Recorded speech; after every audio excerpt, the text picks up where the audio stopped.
হঠাৎ করে ভাগ্নির বিয়ে ঠিক হয়ে গেল। দেখতে এসে হুট করে বিয়ে ঠিক হয়ে গেল।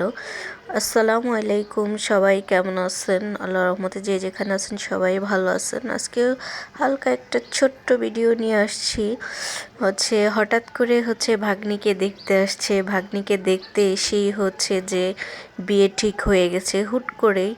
আসলে এত তাড়াহুড়োর মধ্যে সব কিছু হয়েছে, আপনাদের সাথে শেয়ার করব, ভিডিও করব, কিছুই করা হয় নাই। যেহেতু আমি অফিসে থাকি, কারণ আমার যেহেতু অফিস, আমি চাইলেও সব কিছু ভিডিও করতে পারি না, শেয়ার করতে পারি না। তাই হঠাৎ করে ভাগ্নিকে দেখতে আসছে আমার চাচাতো বোনের মেয়ে। আমরা একই বিল্ডিংয়েই থাকি। আর এদিকে তো মেয়েকে দেখতে আসলে ছেলে পক্ষ থেকে যা যা যাবতীয় জিজ্ঞেস করে তা তো জানেনই, সব কিছু জিজ্ঞেস করতেছে। আর তার পাশে মেয়ের পাশেই আমার আম্মু বসা, নাতিনের পাশে নানি বসে সব কিছু উত্তর দিতেছে নাতিনের হয়ে। আর আমি পাশে দাঁড়ানো, মানে ভিডিও করবো এরকম কোনো মাথায় ছিল না। হঠাৎ করে ওনারা খবর দিছে যে ওনারা দুপুরবেলায় শুক্রবারে দেখতে আসবে। তো হঠাৎ করে দেখতে আসছে, তারপরে অনেক কিছুই আয়োজন আমরা মোটামুটি তাড়াহুড়ো করছি। সেই ভিডিওগুলো আসলে নেওয়া হয়নি। আসলে হঠাৎ করে হলে যা হয়, মাথায় কোনো কিছুই কাজ করে না।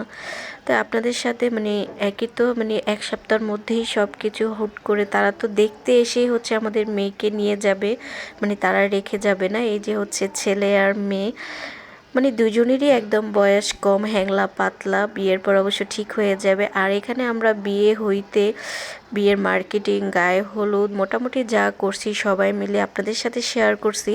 আর আস্তে আস্তে হলুদের ভিডিও, বিয়ের ভিডিও সব কিছু আপনাদের সাথে শেয়ার করব। আমরা মার্কেট করছি, এটা জাস্ট ছবি দিয়ে আপনাদেরকে করলাম, কারণ যেহেতু সব আমাদের এক সপ্তাহের মধ্যেই ঠিক হয়েছে, তাই ভিডিও ওইভাবে দিতে পারি নেই, ধাপে ধাপে আস্তে আস্তে দিব। এদিক দিয়ে তো শরীরও ভালো না, তাই সব কিছু এখনও বুঝিনি। তো একটা ভিডিও রেডি করা, ভিডিও এডিট করা অনেক সময়ের ব্যাপার। সব কিছু ধাপে ধাপে পেয়ে যাবেন।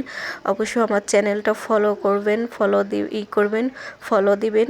যারা ইউটিউব থেকে দেখছেন সাবস্ক্রাইব করবেন, যারা ফেসবুক থেকে দেখছেন তারা ফলো দিয়ে আমার সাথে থাকবেন। আস্তে আস্তে সব কিছু ভিডিও পেয়ে যাবেন। আল্লাহ হাফেজ। আপনাদের সাথে আমি একটু একটু করে সব ভিডিওই শেয়ার করব। গায়ে হলুদের মার্কেট, আমরা কি কি কেনাকাটা করছি, অবশ্যই আমার সাথে থাকবেন, দেখতে থাকবেন। অত বড় আয়োজন না, আমরা ঘরোয়া আয়োজন করছি, ছোটোখাটো একটা আয়োজন আমাদের বলতে গেলে।